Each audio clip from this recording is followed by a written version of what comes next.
All right, everybody, Mr. Fitz here with my flute, and it's time to talk about evil finger practice, which is really not evil. It's actually going to help you, right? But what it is, it's a way of learning how to do our fingers for the notes D, C, and B flat.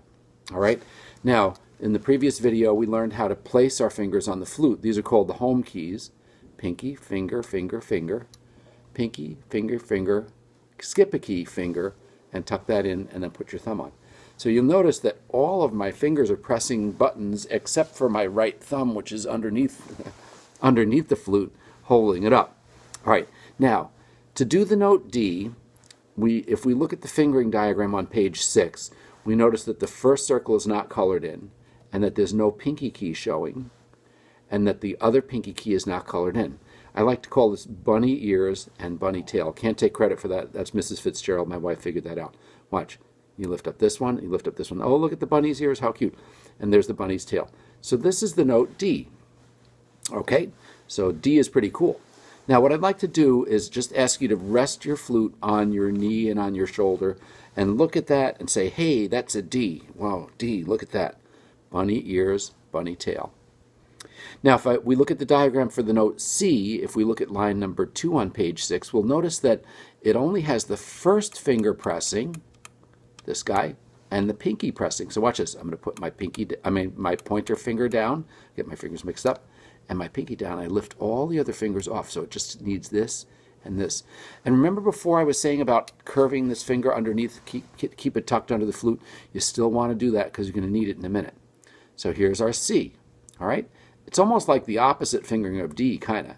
Now I'm going to put my fingers back on D. All right, remember, bunny ears, bunny tail. And if you have any trouble getting back to the D, what you may want to do is reset. Pinky, finger, finger, finger. Pinky, finger, finger. Skip a key, finger. Tuck it under, and thumb.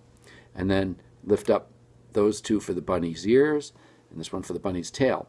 Now you will notice when you do your C that this bunny ear and the bunny tail are going to be pressing. Everything else is letting go. Let's switch to C. Look at that. Now I want you to notice that I'm keeping my index finger curved under the flute. See that right there? That goes under the flute, and that helps hold it. All right, let's go back to D. D, C. Now, I know it's easy for me. D, C. All right, D and C.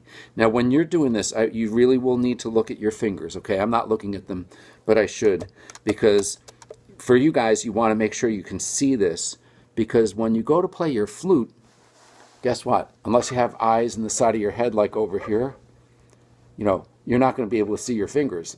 I can't see my fingers, all right, but I have to be able to switch from D to C, and D and C, and D and C. Look at that. It's amazing. Do you see how that part of my index finger curves underneath, keeps the flute up? D and C. All right. Now, so after you practice your D and your C with your flute in front of you, just try it off to the side. And don't do this, guys. Don't go D and C. You don't want to do that. You just want to feel it. That's why you do it in front of you first and stare at it. Make sure you can feel those fingers. Then go like this, D, and then C. All right?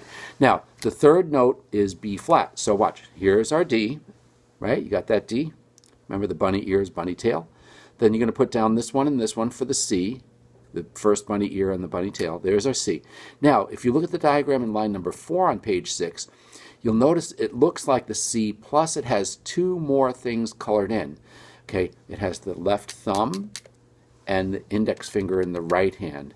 So these 2 fingers are added in, and that changes the C to a B flat. All right, so say B flat, B flat. Right, now, let's change back to C.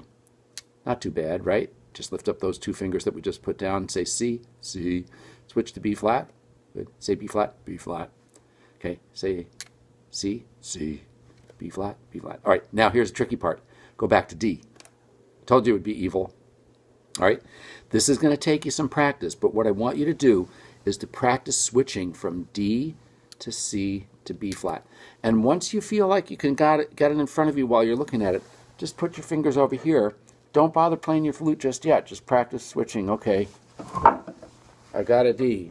All right, now I'm going to wiggle those 2 fingers, do a C. Then I do these 2, B flat, back to C, back to B flat. There's my D, C. Notice the magic of this index finger. That index finger keeps that flute holding in place. D, C, B flat. All right, now I call it evil. It's really not evil. That's just sort of a joke to kind of make it a little more fun. All right, but practice that. It will really pay off. All right, have fun.